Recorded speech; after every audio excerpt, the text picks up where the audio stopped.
Sarah, Brent, lawmakers on the legislature's Children's Committee questioned officials from the State Department of Children and Families and state's child advocate today to get more information about allegations of sex trafficking, violence, and abuse at a youth home in Harwinton.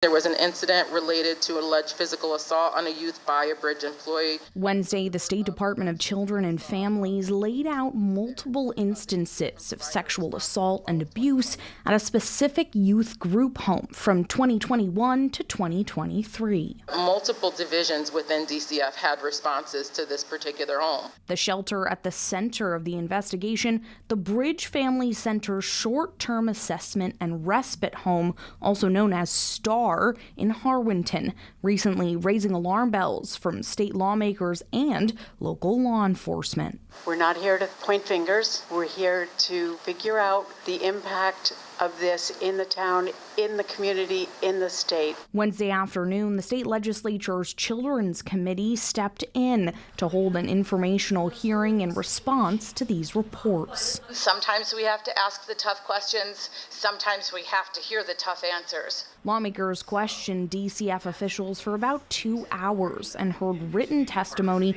from the Bridge Family Center's CEO, Margaret Hahn. DCF says staff properly responded to all these allegations and corrective actions were taken, like the firing of some bridge employees. Each of those incidences were investigated and evaluated on their merit. But some lawmakers on the committee still concerned, calling this a systemic issue. We've had, in that time frame, 8 incidences in this one house. Wednesday's hearing adjourned with many lawmakers saying they still have more questions. This is just the very first step in more conversation that we need to have.